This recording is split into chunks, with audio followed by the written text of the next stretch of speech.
शिखा जी को काफी लगता था कि ऐसा तो नहीं मैंने सुना है, पोता पोती को तो हर कोई अपने प्यार से पालता है, पोसता है, तो ये इनको एक जिम्मेदारी क्यों लगती है, जिसका आंसर शायद किसी के पास था ही नहीं।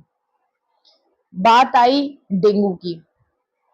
जो उनका बेटा था छोटा, उसको डेंगू हो गया। हरे कृष्णा मेरे प्यारे दोस्तों, आई होप आप सब बहुत अच्छे होंगे। तो फिर से स्वागत है आपका अपने चैनल फैक्ट्स गली में। मैं कंचन गुप्ता आपको बहुत सारे किस्से और अनुभव शेयर करती हूँ जो लोगों ने भक्ति में आने के बाद फील की हो। तो आज इस वीडियो में क्या है नया, तो अंत तक जरूर बने रहना, और साथ में जो लोग चैनल में नए हैं वो चैनल को सब्सक्राइब करना ना भूलना। तो चलिए देर ना करते हुए आज का वीडियो शुरू करते हैं। आज का जो एक्सपीरियंस है ये है शिखा जी का, जो कि गाजियाबाद की रहने वाली है।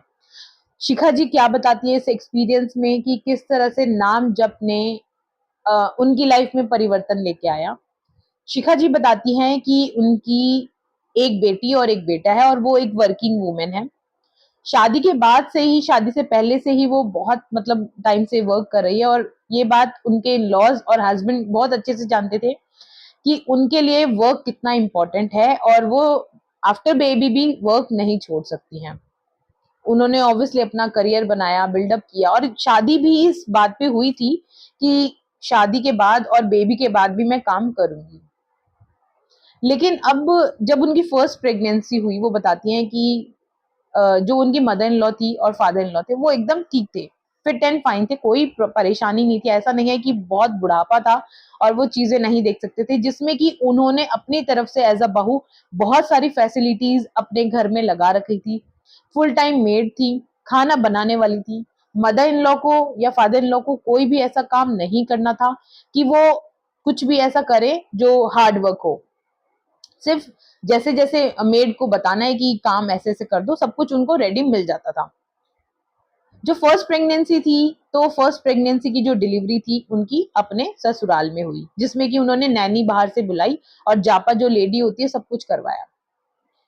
तब भी उनकी मदर इन लॉ ने एक बार भी ऐसा नहीं कहा कि बेटा मैं सब देख लेती हूँ, कोई बात नहीं। रातों में उन्होंने बच्चे को संभाला, जो कि थोड़ा सा बुरा लगता था कि जब मैं अपने इन लॉज के बारे में इतना सोच रही हूँ, तो क्या मेरे इन लॉज मेरे बारे में क्यों नहीं सोच रहे हैं। लेकिन ये सब बातें उनको शायद समझ में आ ही नहीं रही थी। अब जो इन लॉज थे उनकी आदत थी कि वो रेगुलर कहीं ना कहीं घूमने निकल जाते थे। जब अब जैसे तैसे उन्होंने फर्स्ट बेबी को बड़ा किया, अब उनके बेटा हुआ।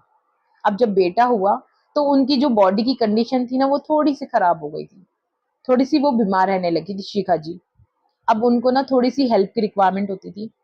शुरू शुरू में जो फर्स्ट बेबी था, उनको कई बार उनको अपने ऑफिस भी लेके जाना पड़ा, क्योंकि घर में कोई संभालने के लिए तैयार ही नहीं था। और ऐसा नहीं है वो कितनी ही छुट्टियां लेती, आफ्टर मैटरनिटी लीव उनको वो ऑफिस ज्वाइन करना ही था। मदर इन लॉ से बात करी, हस्बैंड से बात करी, तो हस्बैंड कहते कि नहीं, ये हमारा काम है, ये हमारी मदर का काम नहीं है, हमारे फादर का काम नहीं है, ये जिम्मेदारी हमारी है बच्चों की, उनकी नहीं है। तब शिखा जी को काफी लगता था कि ऐसा तो नहीं मैंने सुना है, पोता पोती को तो हर कोई अपने प्यार से पालता है, पोसता है, तो ये इनको एक जिम्मेदारी क्यों लगती है, जिसका आंसर शायद किसी के पास था ही नहीं। बात आई डेंगू की। जो उनका बेटा था छोटा, उसको डेंगू हो गया। अब जब डेंगू हो गया, तब वो इतनी ज्यादा परेशान हो गई, उन्हें समझ में नहीं आ रहा मैं कितनी छुट्टियां ऑफिस से लूं, कितना क्या लूं, और इस चीज को काफी टाइम लगने वाला था। उन्होंने अपनी मदर इन लॉ से बात करी, तो मदर इन लॉ ने उनके मुंह पे साफ बोल दिया कि देखो बेटा, हमें अपने रिलेटिव्स के यहाँ पर शादी में जाना है, तो हम तो बच्चा नहीं संभाल पाएंगे, आप देख लो आपको कैसे करना है। ये जब शब्द उन्होंने सुने ना, तो उनके आंखों से ना शिखा जी के पानी ही आ गया। उन्होंने सोचा ये किस तरह से अपने खुद के पोते को मना कर सकती हैं देखने के लिए। वो पूरी रात सोचती रही कि ऐसा कोई, और अगर कोई शादी फंक्शन अटेंड कर रहा है या कोई कहीं तीर्थ स्थल भी जा रहा है, और घर में अगर आपके बेटा बहू या परेशान है, बच्चे परेशान है, तो मुझे नहीं लगता ऐसा तीर्थ स्थल या ऐसा वेकेशन या ऐसा फंक्शन आपके काम आएगा। काम तो आपकी बहू और बच्चे ही आएंगे। तो अगर आप उनके बुरे वक्त में उनका साथ नहीं दे रहे हैं, तो ये उम्मीद भी छोड़ देना कि कल वो आपके बुरे वक्त में साथ आएंगे। मन में ना बहुत सारी उदासी चल रही थी। उदासी के साथ ये बात चल रही थी कि ऐसा क्यों? क्या ये कभी बहू नहीं थी? क्या इन्होंने अपने बच्चों का दुख दर्द नहीं देखा? क्या इन्हें नहीं पता बच्चे पालना कितना मुश्किल होता है? बहुत सारी बातें चल रही थी। लेकिन मन जैसे भी हार के ऑफिस से बातें सुनकर उन्होंने छुट्टियां ले ली और अपने बेटे का टेक केयर करने में लग गई। जैसी उनकी सास थी, उनका हस्बैंड भी कुछ ऐसा ही था। वो भी अपने ऑफिस के काम करने में बिजी था। उन्होंने कोई भी सहारा शिखा जी को नहीं दिया। शिखा जी बहुत ज्यादा निराश थी। रोते रोते ना अपनी मैया राधा राधा रानी माता के पास गई और कहने लगी कि शायद मेरा ये प्रारब्ध ही है कि मेरे को ऐसे लोग मिले जो एक माँ का दर्द नहीं समझ पा रहे हैं। ये सोचते हुए ना राधे राधे राधे बोल के रोने लगी। बस मन में, अब उनके मन में ना ये राधे राधे राधे राधे चलने लगा। वो अगले दिन से जब भी बेटे का टेक केयर करती फिर राधे राधे बोलती। वो कहती कि मैंने नाम जाप को सीरियसली नहीं लिया, मैंने कोई बोल के नहीं लिया, बस मेरे मन में ना राधे राधे राधे राधे का भाव आने लगा, चलने लगा। जब मैं फ्री होती हूँ, जब मैं कोई काम करती हूँ, जब मैं कुकिंग करती हूँ या जब भी कुछ भी करती हूँ, तो राधे राधे राधे मेरे मुंह में चलता ही रहता है।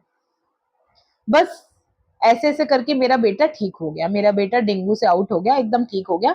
और अब मैंने अपना फिर से ऑफिस ज्वाइन किया और अपना बेटे का टेक केयर करना शुरू कर दिया नैनी के थ्रू।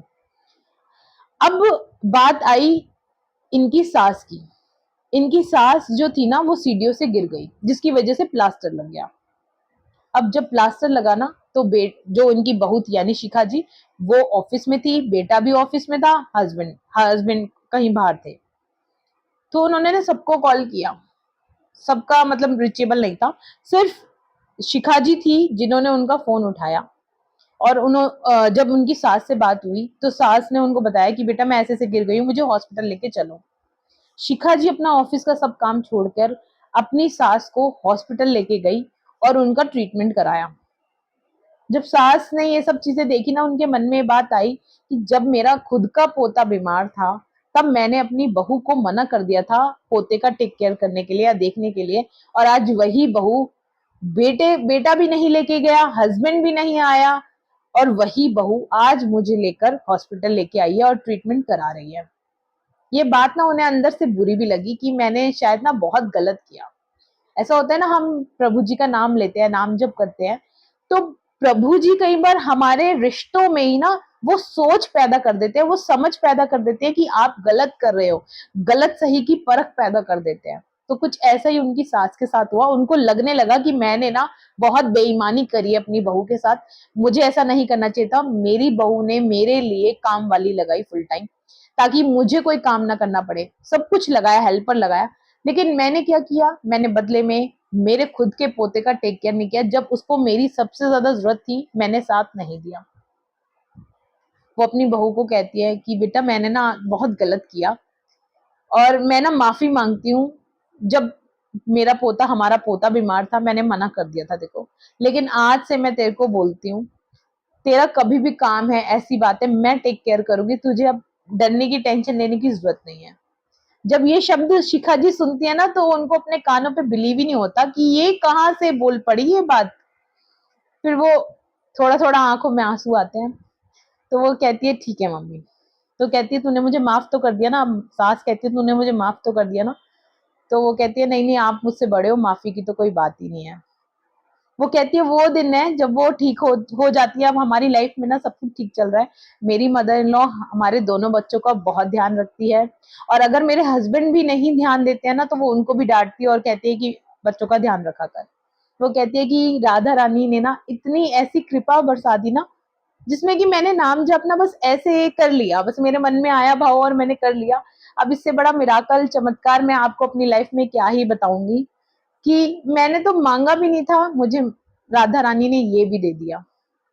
आई होप ये एक्सपीरियंस आपने पसंद किया होगा। तो फिर मिलते हैं अगली वीडियो में आपके नए एक्सपीरियंस के साथ। 5:30 बजे एग्जैक्टली रोज।